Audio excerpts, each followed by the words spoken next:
Hello friend, welcome. दोस्तों, मैं आज जिस विषय पर चर्चा करने वाला हूँ वो महत्वपूर्ण विषय है। विषय ये है कि किसी की प्रॉपर्टी पर इलीगल तरीके से कब्जा कर लेना, गैर वैधानिक तरीके से उस संपत्ति को कब्जा कर लेना और कब्जे के पश्चात जिस जमीन का जो वास्तविक मालिक है उससे उस संपत्ति से बेदखल करना, जिससे हम समझेंगे कि विधिक प्रक्रियाओं के तहत कैसे हम उस संपत्ति को पुनः कब्जा प्राप्त करें। दोस्तों, आप ये जानते होंगे कि ज़्यादातर लोग कोई विधि के बारे में ये जानकारी नहीं होती है कि एक बार कब्जा चले जाने के बाद में दोबारा कब्जा हम कैसे प्राप्त करें।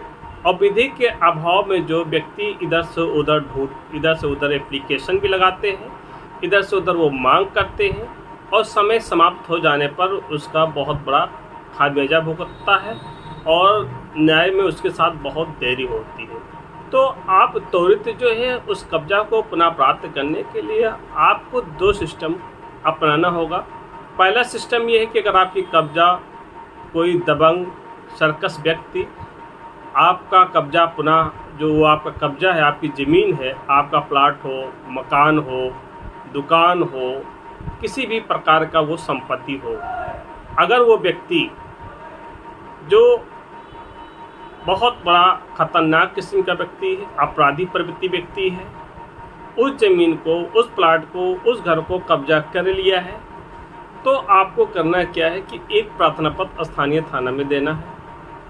और प्रार्थना पत्र का अगर आपको एक प्रार्थना पत्र के साथ आपको एक रिसीविंग होना चाहिए कि आप जब भी थाने में सूचना दें, तहरीर दें, तो आप एक डायरेक्ट दे सकते हैं। देखिए, थाने में अब तक जो है इतने गाइडलाइंस होने के बावजूद में भी आपको रिसीविंग नहीं दिया जा रहा है और आपका प्रार्थना पत्र को सही तरह से संज्ञान भी नहीं लिया जाता है। तो आपको ये काम ना होगा कि आप एक पत्र के साथ जो है डाक खाने से आप रजिस्ट्री भी कर सकते हैं थाने के नाम पर, और उसके बाद में अगर नहीं सुनाई होता है तो आप जो है 154 अंडर CRPC के तहत जो है 3 के तहत प्रार्थना पत्र आप जो है ज़िले के पुलिस अधीक्षक को या अगर कमिश्नरेट में हो तो पुलिस आयुक्त को आप प्रार्थना पत्र दे सकते हैं।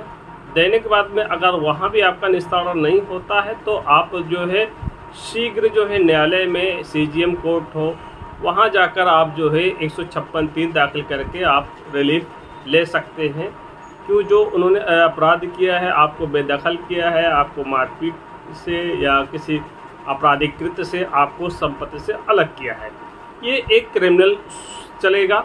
अब सेकंड क्या है, आपका मामला है सिविल नेचर का, क्योंकि जुड़ा है किससे है, प्रॉपर्टी है। प्रॉपर्टी किससे जुड़ा होता है, सिविल से जुड़ा होता है।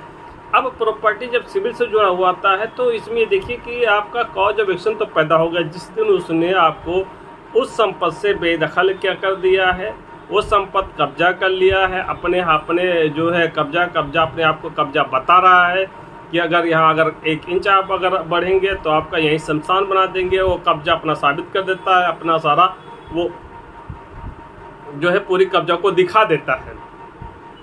तो ऐसे व्यक्तियों को आपको ये चाहिए कि भले ही आपका टाइटल ना हो, आपको टाइटल प्रूफ नहीं करना पड़ेगा, लेकिन आप धारा 6 स्पेसिफिक रिलीफ एक्ट के तहत जो है आप कब्जा प्राप्त कर सकते हैं।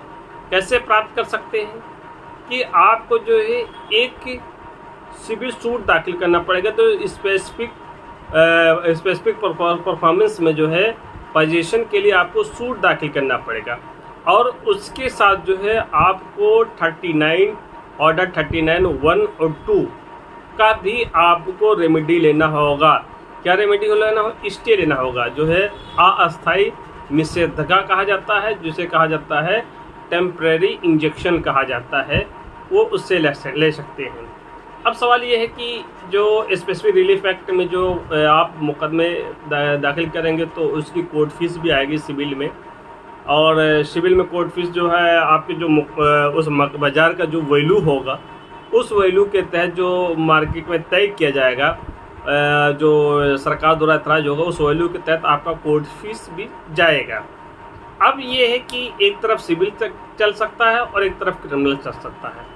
अगर प्रॉपर्टी डिस्प्यूट है तो दंडाधिकारी या पुलिस जो है अधीक्षक जो है उस पर जो है या थाना अध्यक्ष जो रिपोर्ट प्राप्त होता है उस रिपोर्ट के अनुसार जो है उस प्रॉपर्टी पे 145 की कार्रवाई भी कर सकता है अंडर CRPC में ये बताया गया है।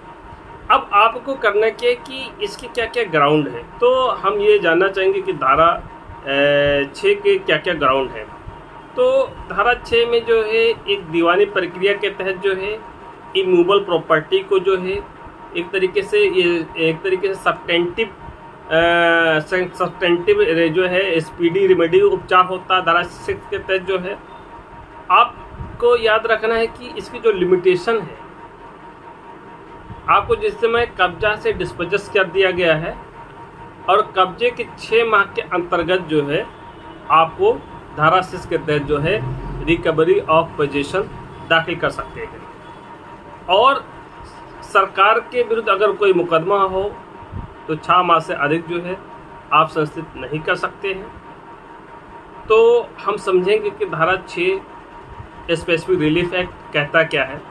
तो धारा 6 में जो है एक तरीके से ये कहता है कि शांति व्यवस्था का जो एक तरीके से सिरस देता है, ये कानून का व्यवस्था बनाए रखना तथा विवादग्रस्त जो सब्जेक्ट मैटर है और विधि द्वारा जो है एक उचित प्रक्रिया से ये इसे समाधान निकाला जा सकता है।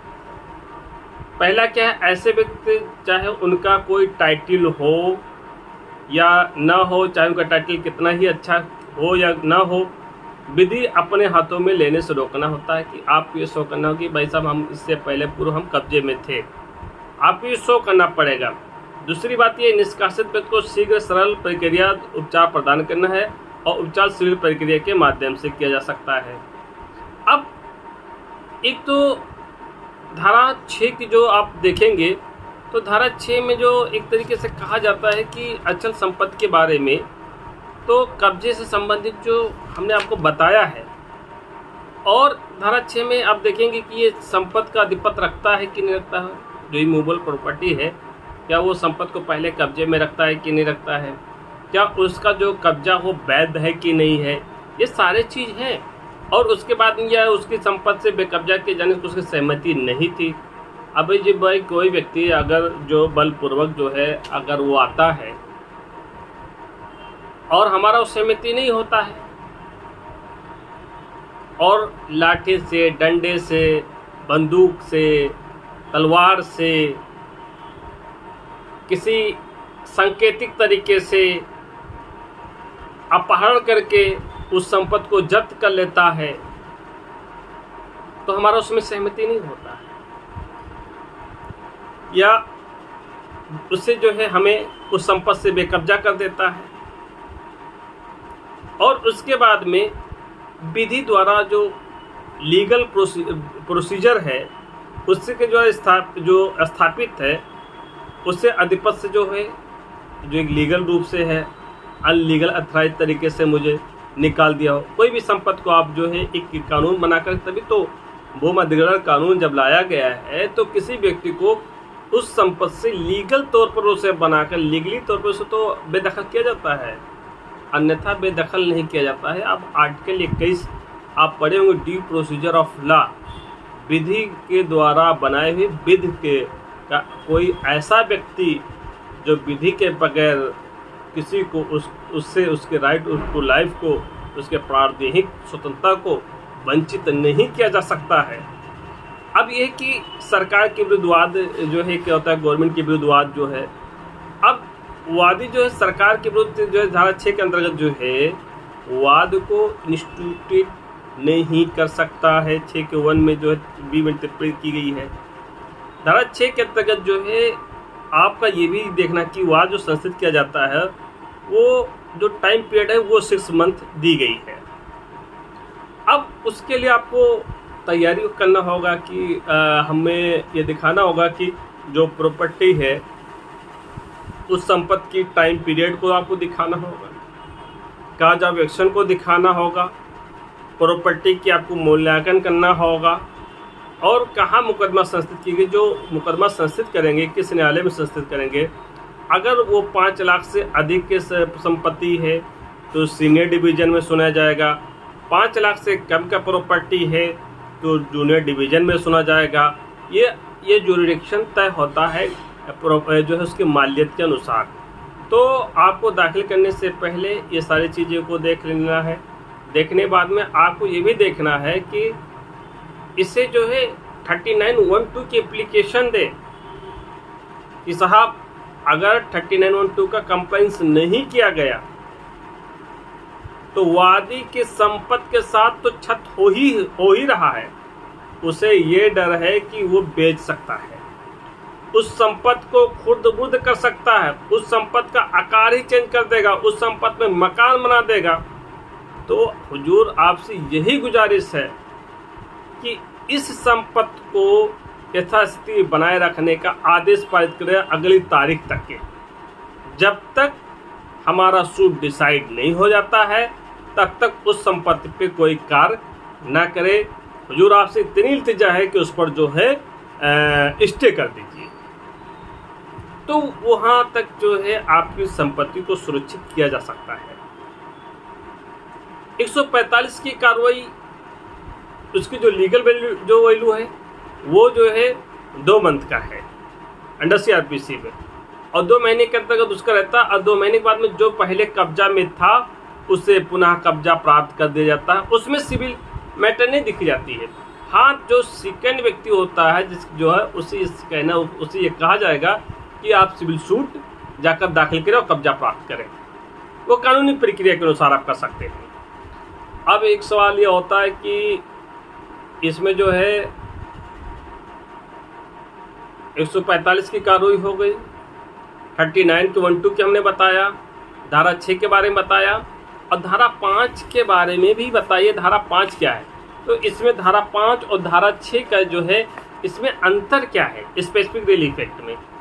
तो अगर हम ग्राउंड से संबंधित बात करें तो धारा 5 के अंतर्गत जो है टाइटिल के बेस पर यानी टाइटिल के ग्राउंड पर सूट जो है इंस्टीट्यूटेड किया जा सकता है, लेकिन वही धारा 6 के जो है अकॉर्डिंग जो है स्पीडी यानी पूर्व कब्जे को दिखाकर उसके बेस उसके ग्राउंड पर जो है सूट इंस्टीट्यूटेड किया जा सकता है। अब टाइटल से संबंधित क्या है, इसमें टाइटल को साबित किया जाना लाजिम है आवश्यक है धारा 5 में, और धारा 6 में जो है इसमें टाइटल को साबित करना कोई जरूरी नहीं है। प्रोसीजर से संबंधित बात करें तो इसमें कब्जे को पुनः प्राप्ति के लिए जो है लंबे समय के लिए जो है वाद चलने के बाद दायर किया जा सकता है। अगर हम प्रोसीजर की बात करें जो है इसमें समरी प्रोसीजर अपनाया जाता है। क्या धारा 6 में जो है वो समरी प्रोसीजर अपनाया जाता है। अगर टाइम पीरियड की बात करें धारा 5 जो टाइम पीरियड है वो टाइम पीरियड आपको 12 वर्ष के अंदर दायर कर सकता है, और धारा 6 के अंतर्गत जो है वे कब्जा किए हुई तिथि के 6 माह के अंतर्गत जो है वाद दायर कर सकता है। अब आप समझ गए होंगे कि दोनों का अंतर क्या है और दोनों का ये है। इस तरीके से अगर आप एक अधिवक्ता हैं, अगर एक आप जनमानस हैं, तो अपनी संपत्ति को आप कैसे सुरक्षित कर सकते हैं इससे संबंधित प्रक्रियाओं को मैंने उल्लेख कर दी है। आप हमारी वीडियो देख सकते हैं। अगर कोई प्रॉब्लम आपके साथ ऐसा उत्पन्न होता है तो मुझे कांटेक्ट कर सकते हैं। मेरा कांटेक्ट नंबर है 8840522866। इस पर आप कांटेक्ट कर सकते हैं। एनी टाइम मैं लीगल रेमेडी और लीगल उपचार आपको बताऊंगा। दोस्तों, मैं यहीं से आपसे इजाज़त चाहता हूं। अल्लाह हाफिज़।